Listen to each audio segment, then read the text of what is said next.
Good morning. Good morning. This is Pastor Kathy. And I'm Brother Jarod. And thank you for joining us for... Coffee with the Pastors. Except we don't have coffee. I've got Dr. Pepper. One day we'll make it. Well, you know, Kathy can't have much caffeine anyway. So. Well, we thank you for joining us. And so this week is kind of exciting, but for the wrong reasons in our little community. It looks like the hurricane's moving further and further east. So, yeah, it looks like we're going to get it. Yeah. So we are praying for y'all's safety, our safety, the church's safety. We know that we'll get a lot of rain and a lot of wind. So that's going to be a unique week for all of us. It's going to be fun. Because of the hurricane, the blood drive today has been postponed. That's from the blood drive people themselves. I'm not sure where they have to drive from, but they are usually in a big vehicle. It's understandable with the rain. And late this evening when they leave, it's going to be too windy for that. So it's being postponed to sometime later in October. And we'll let you know the date and all that. And we'll also let you know that if you gave double blood, okay, let me see if I can get this right. Double red. You couldn't give today. But we'll see and find out if that means you can give in October. Because that might change the dates. And Charles is good. He'll let you know. Yeah. So, good morning, Miss Catherine. So that's been postponed. Tomorrow, the office is going to be closed. Please stay home. Yeah, cannot emphasize that enough. And we're not going to be here, so we're going to stay home. If there are like 80-mile-per-hour winds out, you don't need to be driving, so be safe. Use your head. Do not come to the church. Do not go grocery shopping. Get that all done today. With the masses. With everyone else in Picayune. But please be safe tomorrow. And good morning, Mother. Also, we're not going to film a Tuesday night family craft and devotion video because that would be happening today or tomorrow. And we're a little swamped right now. Plus, it would be premiering during a hurricane. Yeah, so anyway. We're going to postpone that. But we are on our Turbo Tuesday Facebook page doing weekly videos on Sunday for that encompass the entire Turbo Tuesday lesson. So every week, if you're a member of that group, you can join in with a Bible story. There's music. You get to meet Sparky the Dragon and Armorer Katie. There's crafts and a science experiment. So that's a lot of fun. That's Sunday afternoons at 3 is when that video gets posted. And if you have children and would like craft supplies, please let me know because we're making the boxes now. Yeah, Kathy has made me save all kinds of boxes. Yes, look at all that fun stuff. So, lots of crafts in there. And those will be mailed out when it's not a hurricane. We'll mail them out this week. Soon. So if you are interested in that, please let me know so I can get you added to the group. Let Kathy know. Yes. Also this week, Wednesday nights, the youth, they have on Minecraft and Discord. They use Discord as a group chat. You can group chat with that. But they will be meeting Wednesday night on those two locations and having their devotion worship time, and then they play afterwards. And there's also the prayer chair. Oh my goodness, today is going to be rough. There's a prayer group that meets Wednesday nights, I believe at 5:30. Excuse me, 5:30. And then Pastor Jarod's Bible study from Sunday gets posted on Wednesday evenings as well. Yeah, around 6 o'clock, depending on the platform. Of course, this all is dependent on the weather situation. and is subject to change, but that is what we have our intentions for. And as far as the videos, they will be there, so even if you do miss it, like let's say you miss a stream, it'll still be there. You can still go and watch it. Later, yeah. Again, that's videos on Facebook or YouTube. Is there anything else happening this week? Besides the storm, no. Okay. So, we had a couple of questions yesterday. We'll be going on maternity and paternity leave mid-October. It's kind of depending on when the baby comes. Yes. And so we'll be in Picayune, but we'll be with a newborn. So just keep that in mind.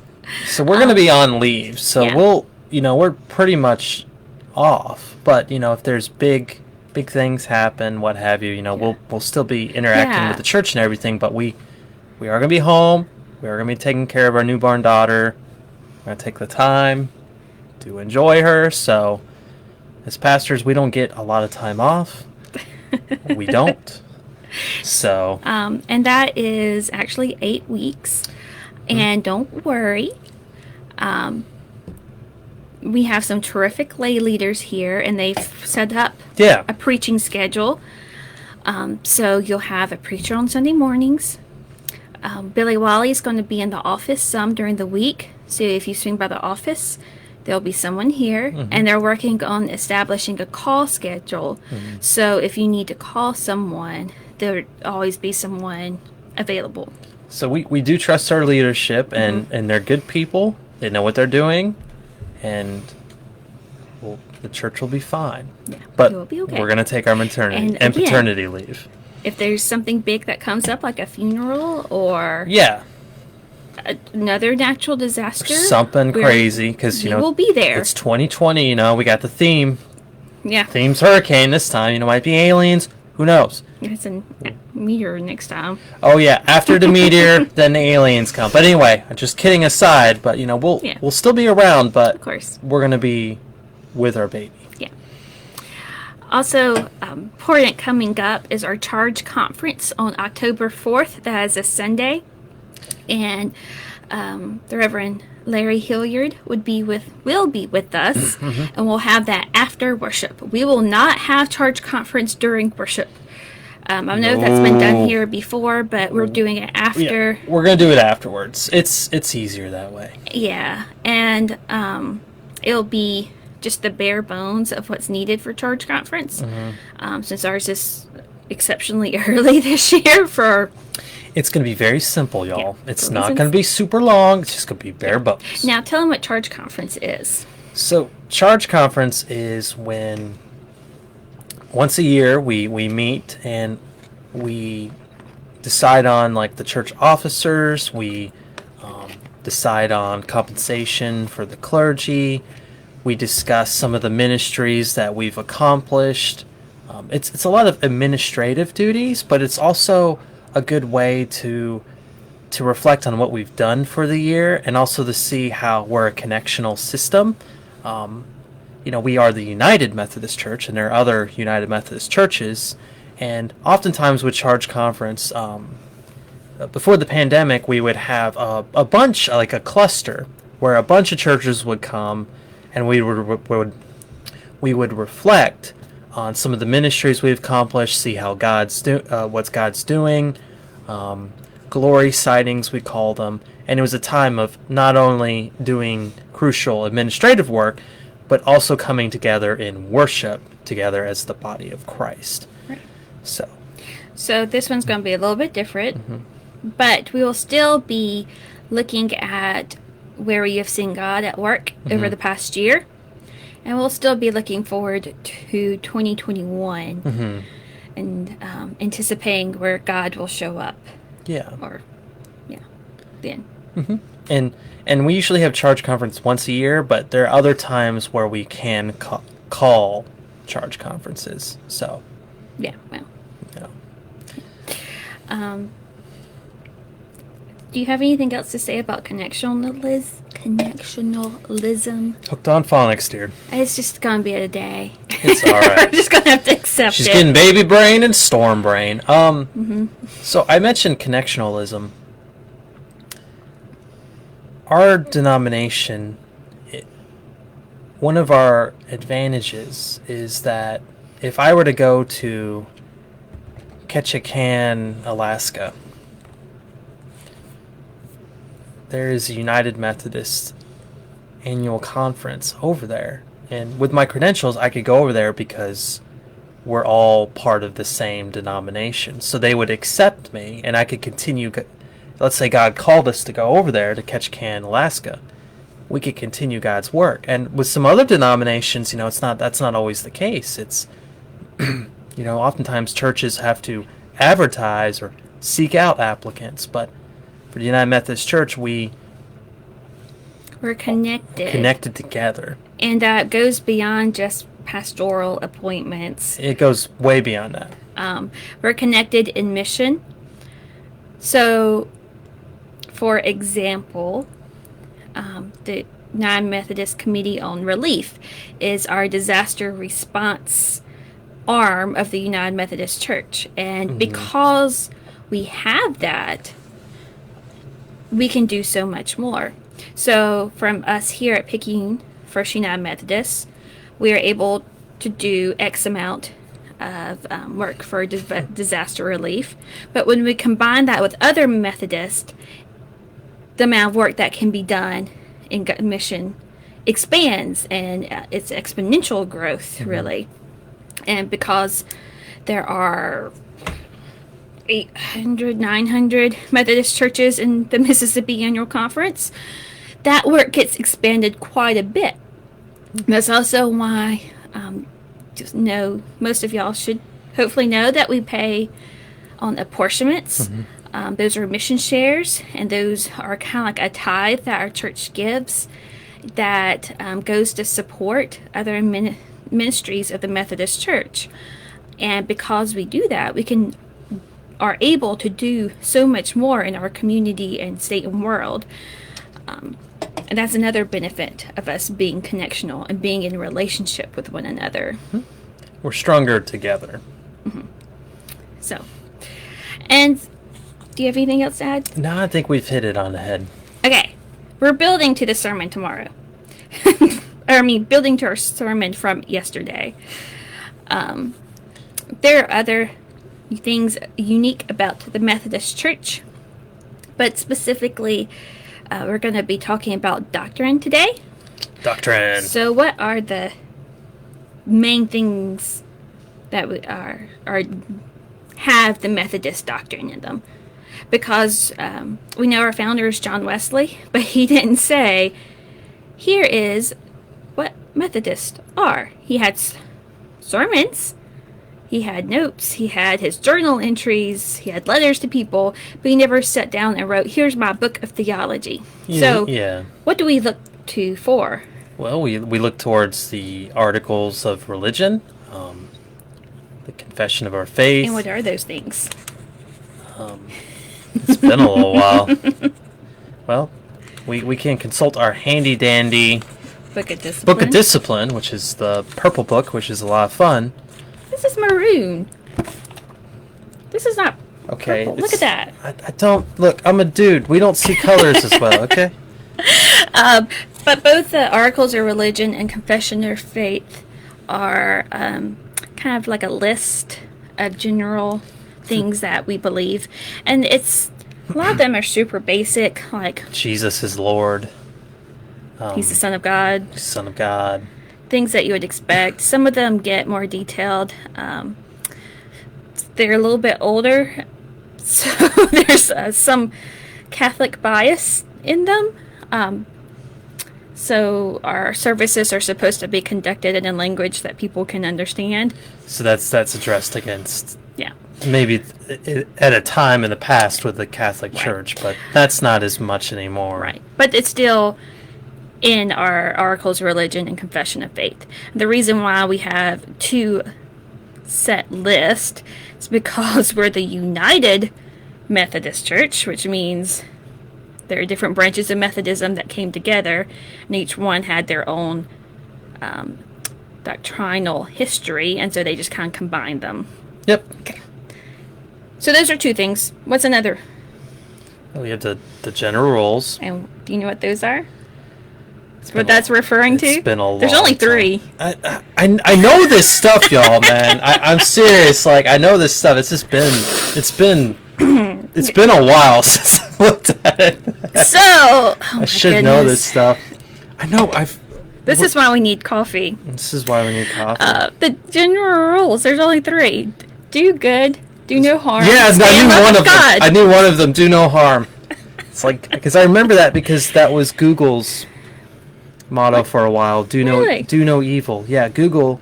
Their motto used to be "Do no evil." Google. Yes. Well, I mean, they got rid of it, so I guess we love you, Google. Don't censor us. So the general rules: do good, do no harm, stay in love with God. Well, it's attend upon the ordinances of God, but stay in love with God is easier to say and remember and know what you actually mean. Okay. And then there are 2... Oh, I know these.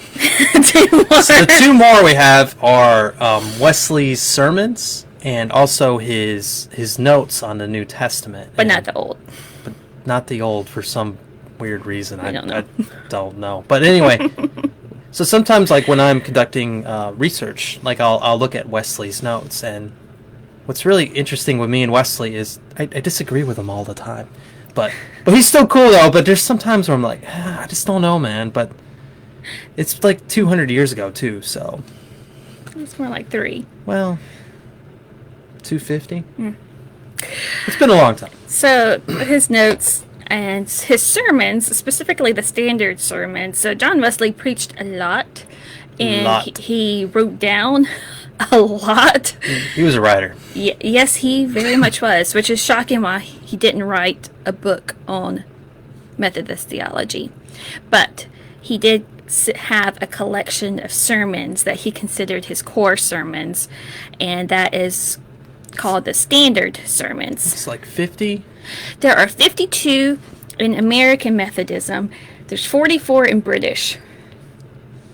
How do you remember this stuff? I looked it up last night because I knew there was a difference. She prepared.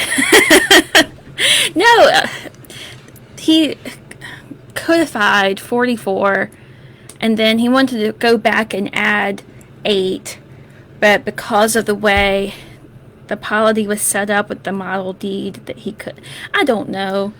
Some It was weird a mess. stuff. Anyway. There's legal things in the 1700s that went down that kept him from adding those 8. But when the American Methodists broke off from the British during the Revolutionary War, they codified 52.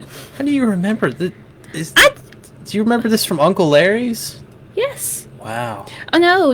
Oh, my gosh. Oh, was this in Doctrine? No, this was in history. Oh. The other older gentleman. With the 100-year-old dude? Mm-hmm. He was cool. I don't remember his name, though. Yeah, Sorry. he passed away. So, there's 52 standard sermons. I also thought the hymnal was official Methodist doctrine, but apparently I made that up in my mind. But it does contain Methodist doctrine. Yep. So, standard sermons. And that brings us to yesterday. So, yes, yesterday. What is number 50? Number 50 is the use of money, and it is very dense. Yeah. It's about like 6 to 7 pages, single-spaced, small font. It's not too bad. He makes Wesley is trying to instruct us how to wisely use money, and he uses a lot of good material. Now, albeit it's a little bit old school, with the language. Sometimes you don't know what he's trying to say, but we've been able to we read the sermon, and then we've been going with John Harnish's book Earn, Save, and Give to kind of go over the sermon as well, and it's really helped. It's a supplement. It's a good supplement. But just the language, it's 200 to 300 years old. You know how English changes. But it's pretty good. The first portion we're looking at, and we're going to look at the sermon throughout the rest of September, but the first portion we looked at was earning. And Wesley kind of went when he wrote this sermon, he kind of went against the grain, because in his time, the pursuit of earning money, of wealth, all that was often looked down upon because of influences from like John Bunyan's Pilgrim's Progress, and money is the man of unrighteousness. yeah, man is unrighteousness. A lot of people back in the time, they thought money was the root of all evil. We know it's the love of money that's the root of all evil. Money in itself is not evil. It's just if you worship it, then It becomes evil. it becomes evil. And But- a destructive power. But Wesley went against the grain. He used the unjust steward as an example of, we recall the unjust steward who was cheating his master out of money. He was making, he wasn't doing what he was supposed to be doing, and then he was going to get fired. So then he ended up using the money. He ended up going to the debtors and saying, look, I'll cut you a deal. You can only pay half. So he did that, and then the master was so impressed that he was so clever in making friends, and Wesley said, you need to be like this guy. So then You need to be clever and use clever. wisdom. Yeah, and wisdom. So he's not saying you need to cheat people out of their money. He's saying that you need to be wise in how you do it. But if you're sitting there in a pew and Wesley is saying this, he's got your attention. No. Yeah. It is a fundamental shift in how the British in the 1700s would have perceived money, Yeah. especially to whom Wesley was preaching to, because he wasn't preaching to the upper class. No. You said pew, but he wasn't preaching in churches often. Yeah, he was preaching out in the fields, out to the workers, coal miners, blue collar farmers. A lot of people who were uneducated, all that. Right. And he was telling them how to use their money. That's why his sermon is so practical and rooted in application, because for a lot of people in these situations, they had never heard anything like this. They had No. only heard money is evil, Yeah. you should avoid it, and that's kind of how they stayed poor and how they stayed in kind of oppressed.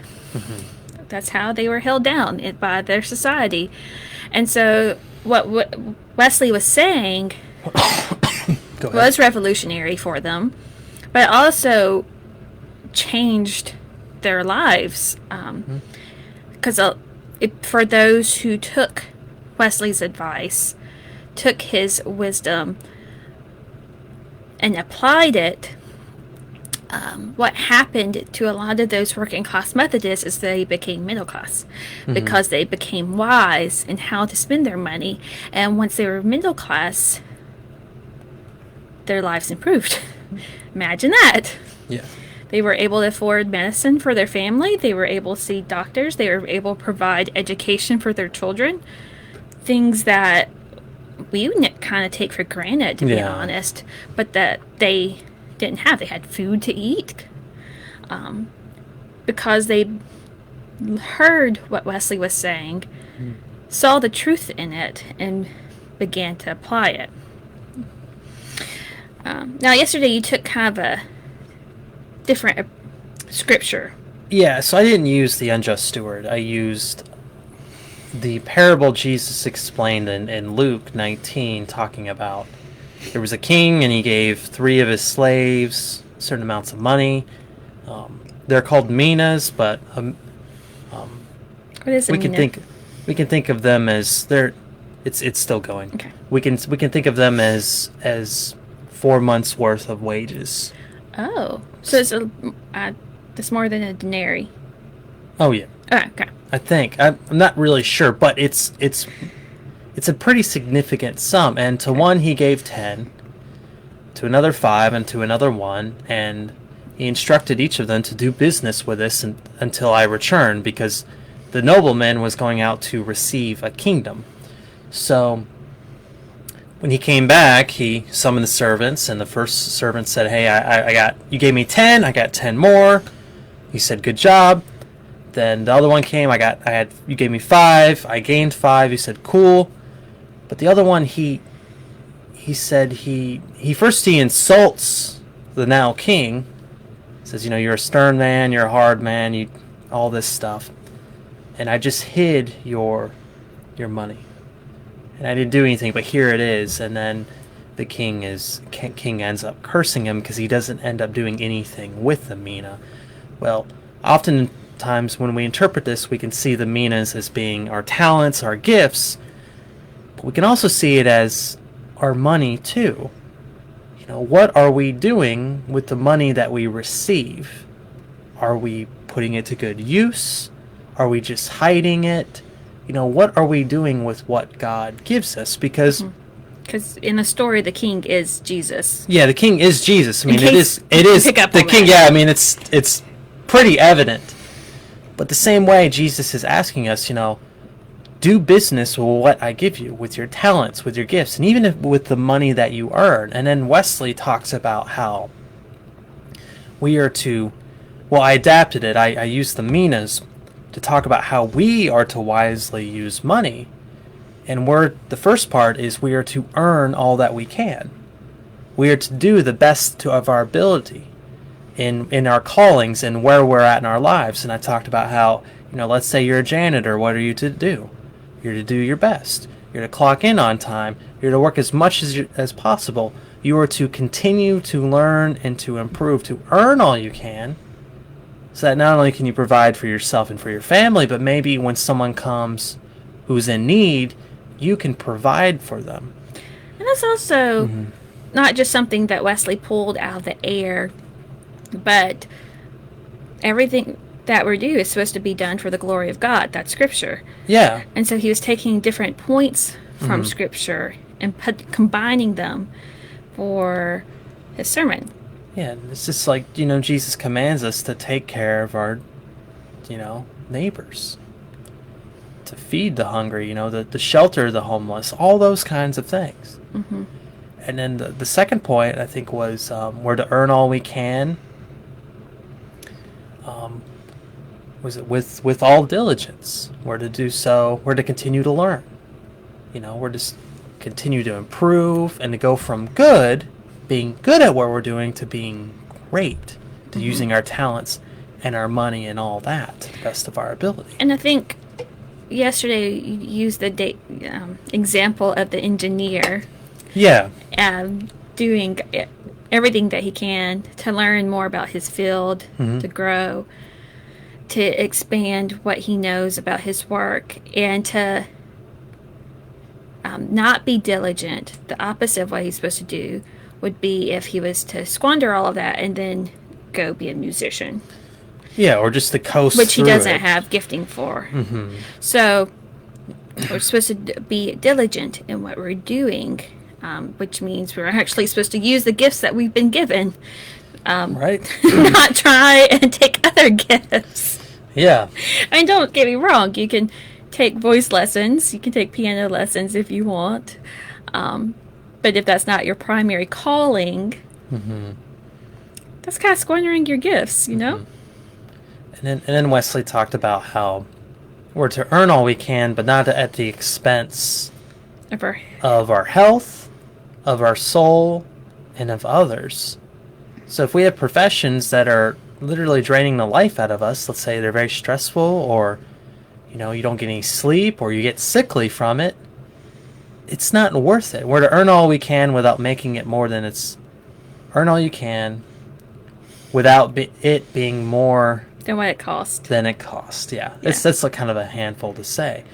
But of our health, of our souls, if we're doing business in illegal manners that go against God's laws, or go against the laws of our country, or even go against our consciences, that's affecting our souls. That's affecting our relationship with God and with others. And lastly, we're to earn all we can without hurting our neighbor. If you're manipulating your neighbor through your business, let's say you're cheating them, that's not good, because Christ commands us to love our neighbor as ourselves.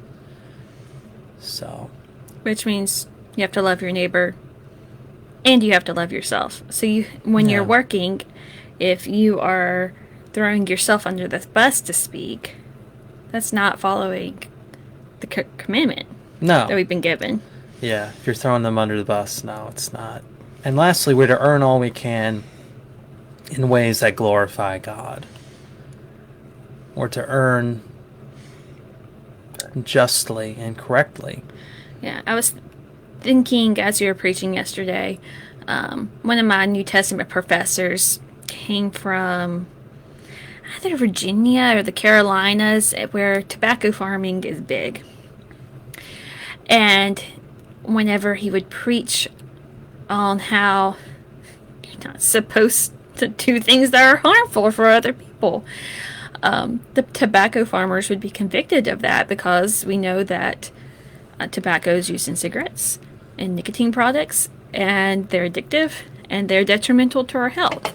And when you're a part of that process, even though it might just be the growing end of it, you're still contributing to pulling down your neighbor, to not loving your neighbor, and you're still contributing to not living godly, because, again, you're harming your neighbor. Yeah, if you're like maybe you work in a casino business, that might impact people who are prone to addiction, or even in the alcohol industry. I mean, there's a lot we could talk about, but you really have to see, the business that you conduct, is it affecting your neighbor? And maybe if it is, maybe you should look at something else, because our last point is do all you can in glorifying God. So that might be one conviction that you have. Yeah. So that's what we're going to leave you on. And again, we are praying for everyone's safety this week. Yes, we are. Please stay home if you can. Please take all the necessary precautions. And we will see you next week. See y'all later. Goodbye.